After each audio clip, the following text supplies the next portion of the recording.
Welcome back to Brentford Fan TV. This is the Crystal Palace preview, and so let's go straight into the home side in Crystal Palace. And so this has definitely been a poor season so far for Crystal Palace for where they'd have hoped to be, because of course they finished last season so well. They'd hoped to have really brought that form through into this year and have a good season, which lots of people thought they would do, but it's been quite the opposite actually. It's not been a good start to the season. However, in recent weeks and months, they've been in good form. Mateta's been in good form, and they've been getting quite a few wins. In their last game week, they beat West Ham in quite a good win, I'd say, especially when they've got a new manager for West Ham. You'd think they'd have a manager bounce, but yeah, that's a good win for Crystal Palace. And this good form brings them on to 27 points, which is only one less than Brentford, which seems, I don't know, I thought we hadn't having an alright season. Obviously, nowhere near where we want to be, but it doesn't feel right that we only have one more point than Crystal Palace at this stage. But I guess obviously the away form hasn't been good and the home form recently has dipped. But hopefully we can start to pick up our away form. Obviously we had the good result against Southampton and we've had a few more away draws now. So we're looking for it to improve, especially now we have better away fixtures. For example, Crystal Palace. No offence to Crystal Palace, but we've played all the big six away. Now we're playing Crystal Palace, and so it definitely improve our away form. And so looking at our head to head with Crystal Palace, obviously I think we played them 5 or 6 times and we drew every single one. But then eventually last season, the mold was broken and we finally lost 3-1. I remember that game. Um, it was quite a horror show from us playing people like Godos at fullback and Zanka in defence. It didn't go well. I think Godos was at fault for maybe 2 of the goals, and he just got destroyed by either Eze or Elise that game. But playing them this weekend is going to be very different to last season when we played them away because we have a lot more fit players, albeit our injury list is still quite bad, but we have a few more spaces filled in due to some summer signings and Rico Henry being back from injury, because he was, of course, injured for when we played them away last season. But yeah, looking at this season's home game when we played them, it was the first game of the season. It feels so long ago, but I do still remember in the West End watching that goal in front of me that was disallowed for Eze, and wrongfully disallowed. It was a refereeing mistake. If he waited before he blew his whistle, the goal probably would have stood, and VAR would have re-given it, even if the referee disallowed it. But yeah, we definitely got lucky in game week 1, got our season off to a win, and yeah, obviously by no means this game at the weekend against Crystal Palace will be easy.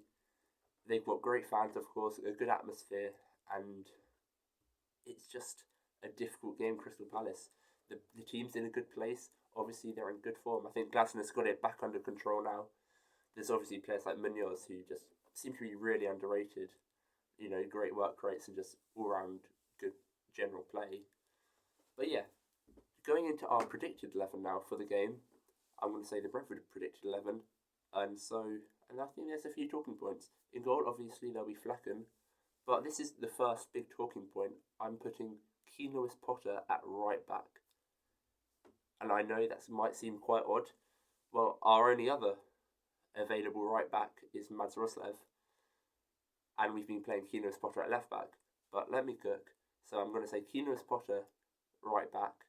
Now, centre back's Collins Vandenberg. That's a given. There are 2 best centre backs right now.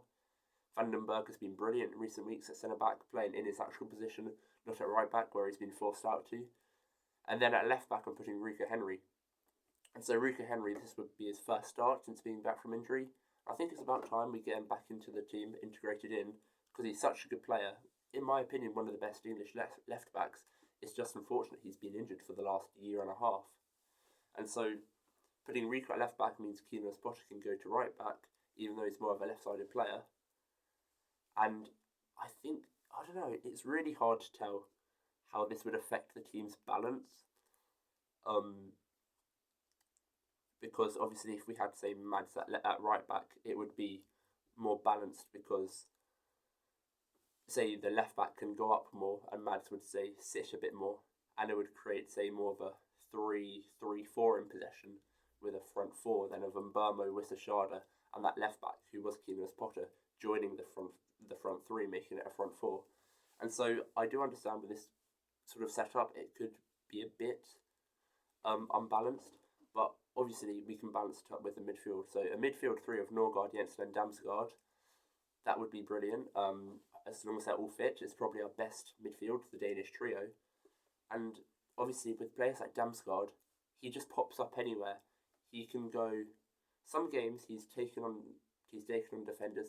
He's dropping deep. He's picking up the ball deep, and he's on the end of chances sometimes, or he's usually creating them. And so Damsgaard, if there's any imbalance, we sort of just put Norgard, Jensen holding, and then Damsgaard can fill into any gap needed. That's kind of how I see it. And then a front three of Mbama, Sharda, and Wissa. I think that's pretty self-explanatory. Mbama and Wissa are arguably our best two players. And Sharda, I think he's earned a spot in the starting 11. He's been benched for the last 2 game weeks because we're playing sort of City and Liverpool, and we're playing one less forward and an extra midfielder. But yeah, Sharda for me should definitely come back into the starting 11. And a quick thing on Damsgaard and Sharda. Damsgaard, I'm over the moon with this new contract. I think it's something like 100k a week, which is insane for a Brentford player, thinking we were only in League 1 10 or 11 years ago, and now we've got a player in the Premier League on 100k a week. It seems insane. And then Kevin Sharda, he's actually attracting interest from Borussia Dortmund right now, and the region we'd be asking for apparently is 50 to 60 million, but it's to do with Napoli wanting to buy Adeyemi from Dortmund, and should Adeyemi leave, Dortmund are going to look for Kevin Sharda of Brentford. And so, look, I wouldn't want us to sell him, especially with the likelihood of Mbama leaving in the summer. There's been offers from Forest for Wissa. Obviously, they only offered 22 million. That's a disgrace of an offer. But, you know, we can't lose all of our forwards over the next half year. And so I'd like him to stay. But then, obviously, the money would be brilliant. And I'm sure we'd reinvest it quite well. So that's the predicted 11. So now to go for my score prediction. And I kind of want to go back to a sort of a draw kind of prediction. You know, we drew them so many times, then they got to win, then we got to win. So it seems only fitting to go back to draws. But I'm going to be positive, and I'm going to say a 2-1 away win for Brentford. Hopefully we can make that happen. Might seem unlikely with our kind of poor form and their rising form. But yeah, I do think we have a better squad than them.